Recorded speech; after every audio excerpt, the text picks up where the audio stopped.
Audio Jungle.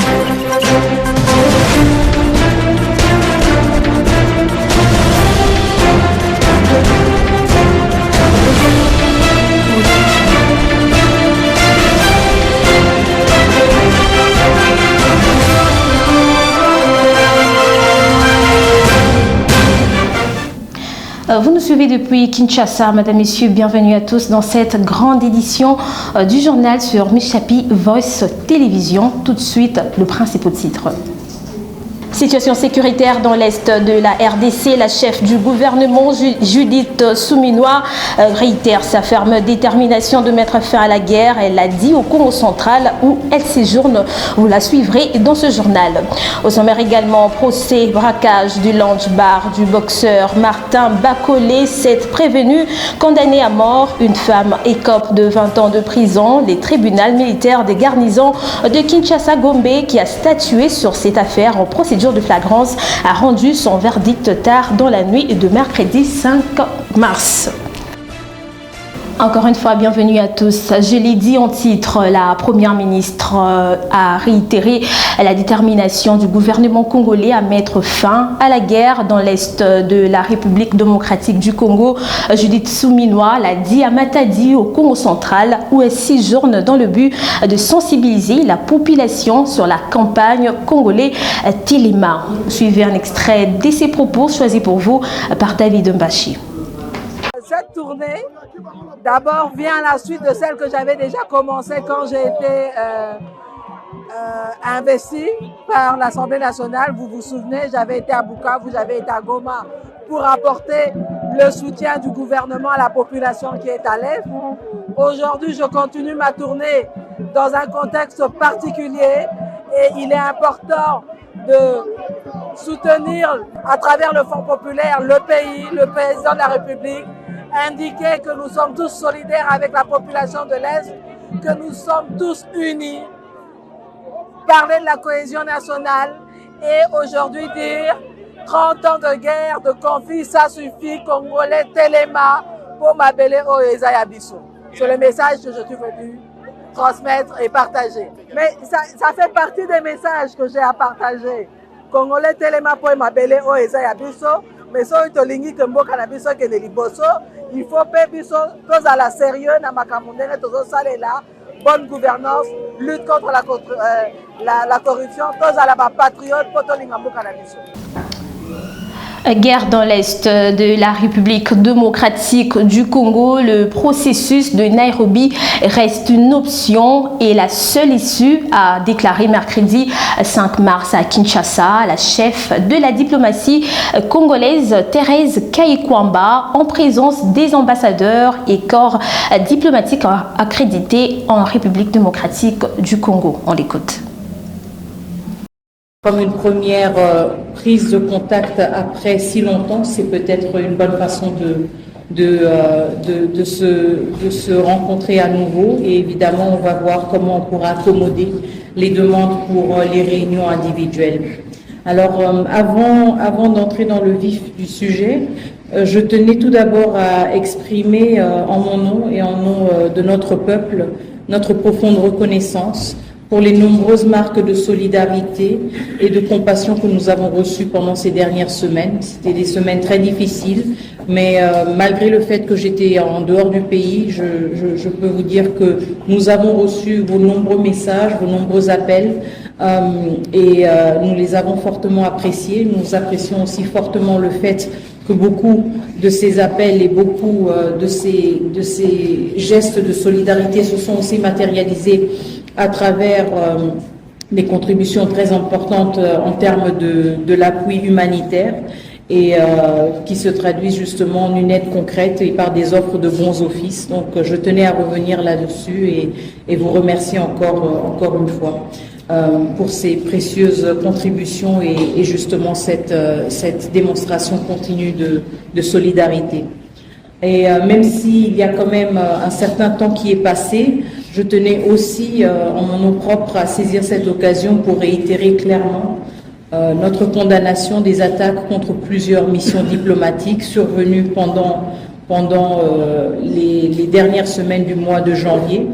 Je sais qu'il y a eu plusieurs prises de position au niveau du gouvernement, mais en ma qualité de ministre des Affaires étrangères, je tenais vraiment à réitérer ce message encore une fois et réitérer aussi le fait que ces actes sont inacceptables et vont complètement à l'encontre des principes fondamentaux et du droit international, mais surtout notre perception nous-mêmes, à nous-mêmes, de la diplomatie et comment nous souhaitons engager des relations constructives avec nos différents partenaires. Nous avons quand même réitéré le fait que le processus de Nairobi. Sensibilisation de la population pour intégrer l'armée congolaise. Les directeurs généraux de l'ARSP, Miguel Cachal Katambe, appellent la population du Grand Katanga à adhérer au message apporté par le président du Sénat, Jean-Michel Sama Lukonde. Suivez.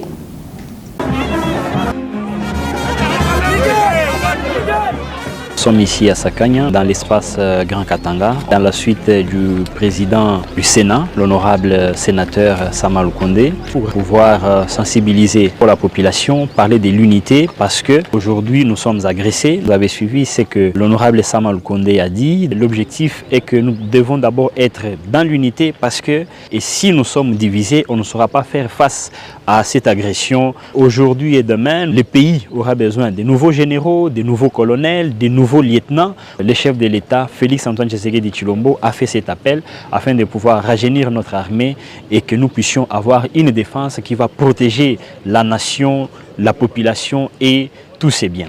Cette guerre, vous voyez à Goma, vous voyez à Bukavu, le tissu économique de ces contrées est en train de se dégrader tous les jours. On n'a plus besoin de faire marche en arrière, on n'a plus besoin de reculer de 10 à 20 ans. Encore, il y a beaucoup d'efforts qui ont été fournis sur le plan économique. Nous devons être derrière les chefs de l'État afin de pouvoir défendre notre intégrité territoriale.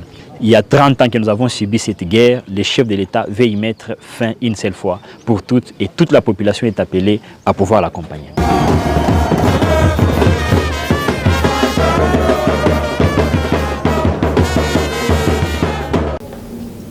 Toujours dans le même chapitre, mais en santé, plus de 500 poches de sang et 14 tonnes d'intrants vitaux ont été acheminés à Goma, au Nord Kivu, dans le cadre de la campagne Don des sangs pour nos compatriotes, initiée par le ministre de la Santé, Samuel Roger Kamba. Le détail avec Chancela Kambandi.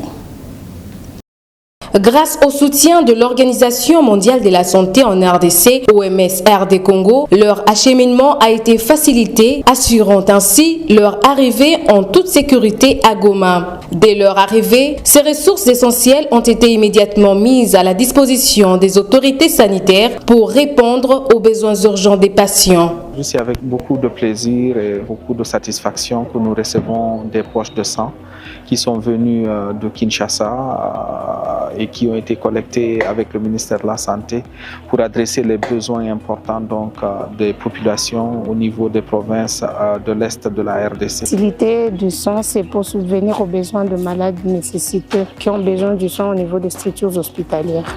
Actuellement, plus de 400 poches de sang sont acheminées par bateau de Goma à Bukavu. Cette action s'inscrit dans l'engagement du gouvernement à garantir un accès rapide et équitable aux soins de santé pour tous, en particulier dans les zones en situation d'urgence.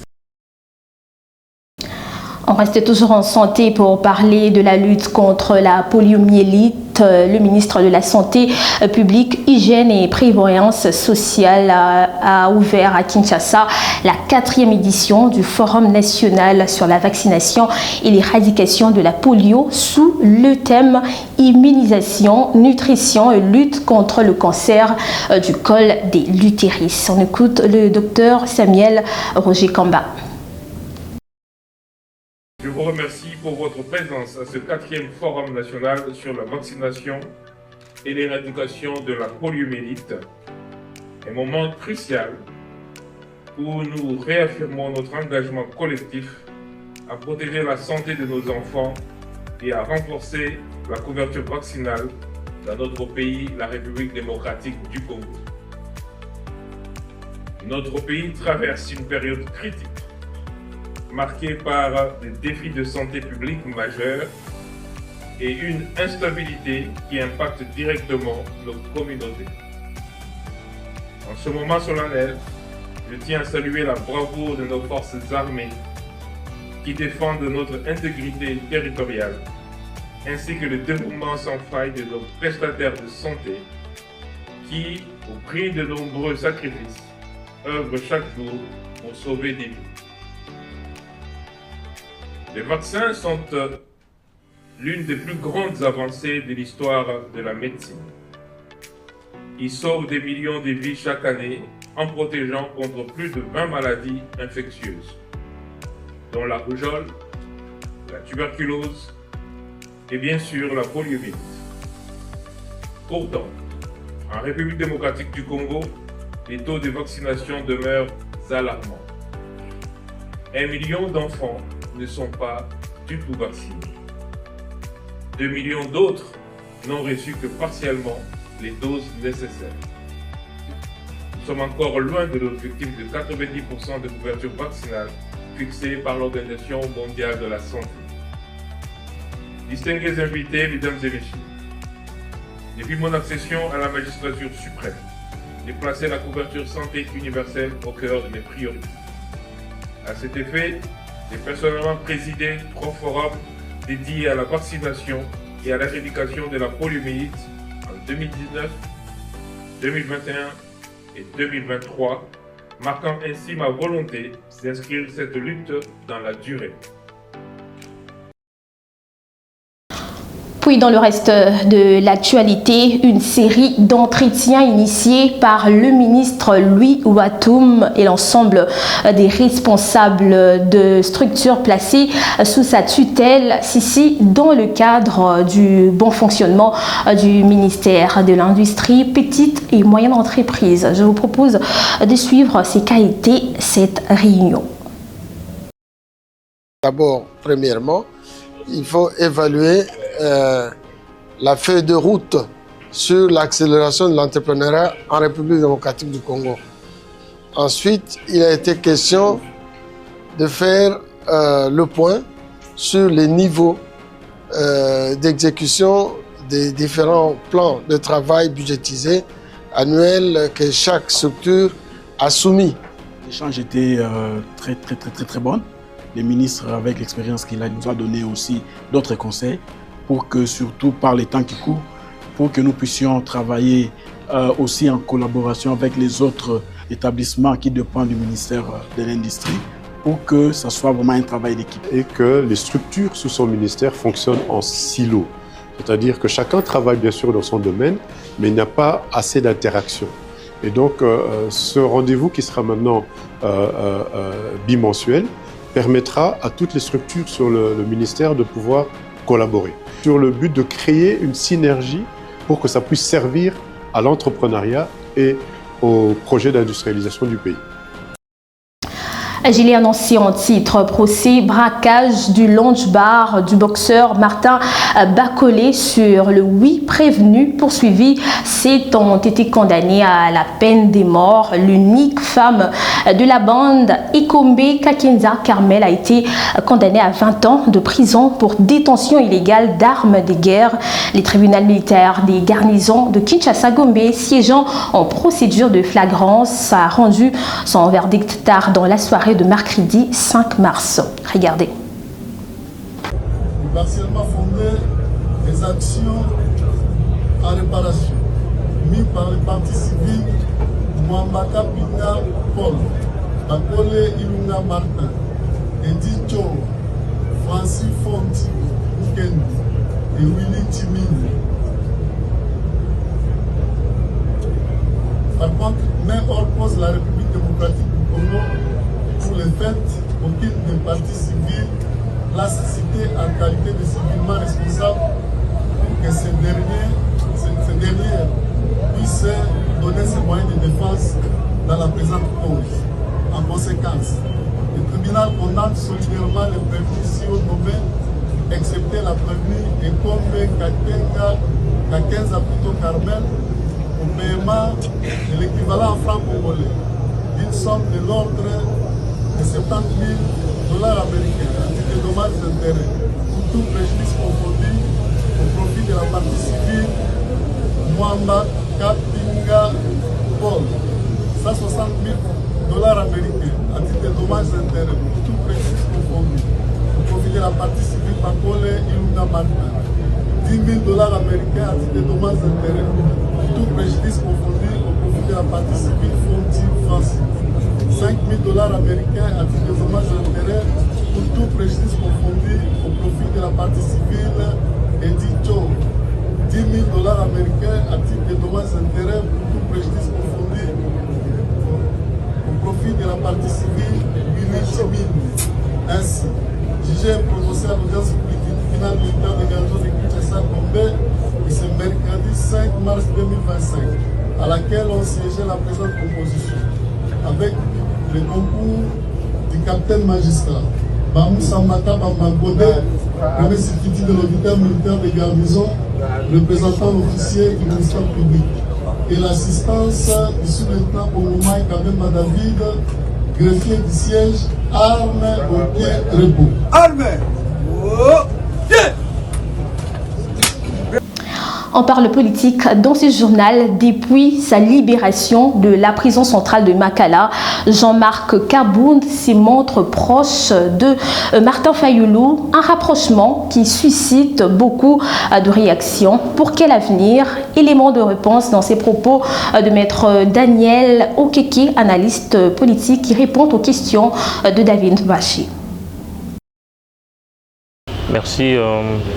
C'est pour reconstituer l'opposition politique congolaise et ce n'est que normal.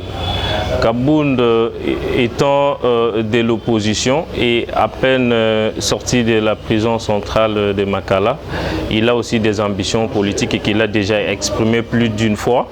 Et Fayulu aussi étant le figure emblématique de l'opposition, ils doivent quand même converger les idées, les énergies pour se mettre ensemble afin de donner encore un peu la nouvelle heure en fait de notre opposition congolaise, surtout en ce qui concerne la guerre à l'est de la République démocratique du Congo. L'opposition n'est pas là pour seulement insulter le pouvoir en place, mais aussi pour faire de propositions allant dans le sens de trouver solution aux problèmes que nous sommes en train de connaître actuellement. La solution peut aussi venir de l'opposition, tout comme ça peut venir de la société civile. Ce n'est que normal que les deux acteurs politiques de notre pays se rencontrent et discutent sur les questions d'actualité de notre pays. Oui, toutes les relations à travers le monde, soit ça dure, soit c'est pour un petit temps et puis ça va changer de facette. Mais en réalité, en regardant un peu la rencontre entre Kabound et Fayulu, on espère à quelque chose qui va durer pendant longtemps. Et les deux acteurs, en le regardant un peu, de par leur déclaration, on attend quelque chose qui ferait que l'opposition congolaise change un peu sa façon de faire les choses, sorte un peu de ses anciennes habitudes, des critiques pour ne rien proposer. Nous avons un problème, nous sommes agressés par le Rwanda. Ce sont des grands acteurs politiques qui maîtrisent la politique congolaise très bien, qui ont des relations aussi à travers le monde. Ils peuvent aussi utiliser leurs relations pour quand même amener la solution dans ces problèmes que traverse la RDC. Prenons cette nouvelle avant de boucler ce journal. Le ministre d'État en charge de l'agriculture séjourne dans la province du Congo central.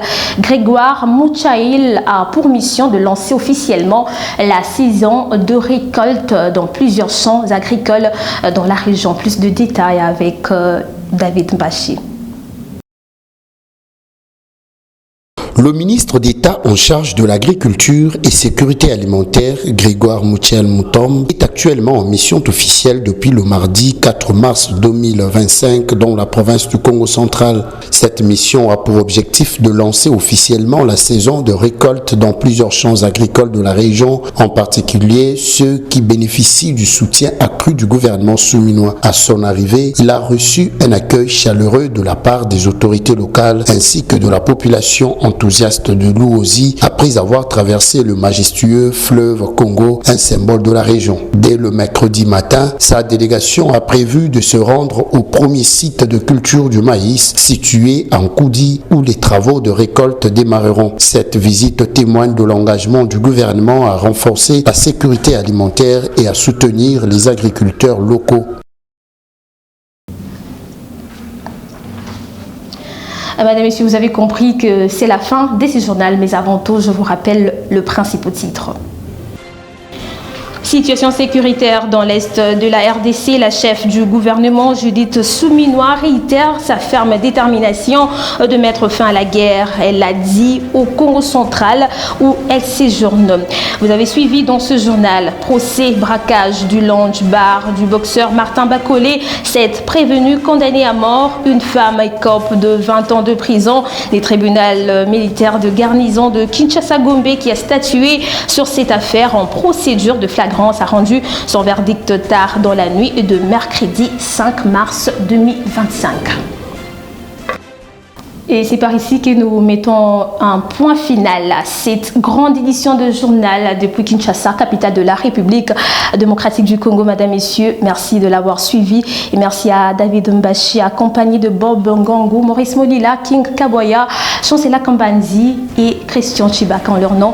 Je vous dis merci de l'avoir suivi. Restez en compagnie de programme de Michapi Voice Télévision.